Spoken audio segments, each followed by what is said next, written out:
अपने किसानों के, पशुपालकों के और मछुआरे भाई बहनों के हितों के साथ कभी भी समझौता नहीं करेगा। Prime Minister Modi making it personal. The tiff with the United States amid Donald Trump's tariff trip. A day after Trump escalated the tariff tirade with an additional 25% tariff on India, taking total tariff to 50%, the highest on any Asian country. India's roaring retort, articulated by the Prime Minister himself, calling out Donald Trump's bluff that India will not give in and that farmers' interest remains supreme for the government. मैं जानता हूं, व्यक्तिगत रूप से मुझे बहुत बड़ी कीमत चुकानी पड़ेगी, लेकिन मैं इसके लिए तैयार हूं। India exports a wide variety of agricultural products to the United States and is one of the sectors set to bear the brunt of Trump's tariffs. Agriculture and dairy sectors are key sticking points in the India-US trade talks. US wants access to Indian markets for its agriculture and dairy products. US is also pushing for GMC, but India has been resisting to protect these critical sectors. The point Prime Minister has been insisting on for long.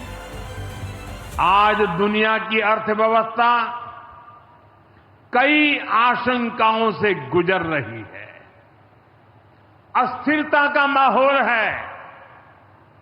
ऐसे में दुनिया के देश अपने अपने हितों पर focus कर रहे हैं। Prime Minister's bold position has also found takers in the opposition ranks as two Congress MPs asked the government to call Trump's bluff and look for other options. वो लोग असलियत में 50% तक पहुंच जाएंगे, तब तो हमारा जवाब यही हो सकता है कि हम तो रेसिप्रोकल टैरिफ्स के नाम पे आपके ऊपर हम सिर्फ करीब 17% एवरेज टैरिफ लगा रहे हैं, वो 17 तो हम भी 50 कर देंगे। अगर आप हमें ऐसे करेंगे तो हम आपको भी वही करेंगे जो आप हमें कर रहे हैं। सरकार को सीधा खड़ा होके कोई रीढ़ की हड्डी दिखानी चाहिए। तो इसमें एक मौका है, जो ग्लोबल ट्रेडिंग आर्किटेक्चर है उसको दोबारा से रीऑर्डर करने का। But there are others for whom it's politics as usual. देश के लिए एक मजबूत सरकार की जरूरत है, मजबूत प्रधानमंत्री की जरूरत है, गृह मंत्री, सब रक्षा मंत्री हो या विदेश मंत्री हो, देश के लिए मंत्री चाहिए। आज जब भी कोई आपत्ति आती है तो ये लापता होते हैं। प्रधानमंत्री जी इतने कमजोर हो गए हैं कि अमेरिका जैसे नचा रही है वैसे ही नाच रहे हैं। अब आप सोचिए 50% टैरिफ होना कितना भारी देश को नुकसान होने जा रहा है, और इस पे कोई बात नहीं कह रहे ये लोग। The government hit back at the opposition, saying that Trump's tariffs are on 140 crore Indians and the country should be united in its response. आज जो है अमेरिका यदि कोई हमारे ऊपर टैरिफ इंपोज कर रहा है तो देश के 140 करोड़ लोगों के ऊपर इंपोज कर रहा है। हमारे प्रधानमंत्री जी के हाथ को मजबूत करना है, देश का हाथ मजबूत होना चाहिए, जिससे देश को पता, दुनिया को पता चलना चाहिए कि भारत, चाहे ऑपरेशन सिंदूर का मामला हो, चाहे अमेरिका के टैरिफ का मामला हो, भारत एक साथ है, एकजुट है।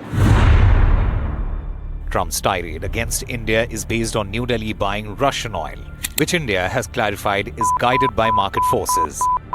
The US president warned of new secondary sanctions for Moscow's trading partners when he was asked why India was being singled out for its business ties with Russia, leaving other nations that have been buying Russian energy. Indian officials have said that there are other countries that are buying Russian oil. It's okay. Like China, for instance, buys okay. more. Yeah. Why are you singling India out for these additional sanctions? It's only been 8 hours, so let's see what happens over the next. Sanctions. You're going to see a lot more. So this is a taste of You're going to see a lot more. You're going to see so much secondary sanctions. India and US ties have hit the tariff turbulence amid Trump's aggressive posturing. A team of US negotiators is expected to arrive in Delhi for trade negotiations at the end of this month. NDTV Bureau Report.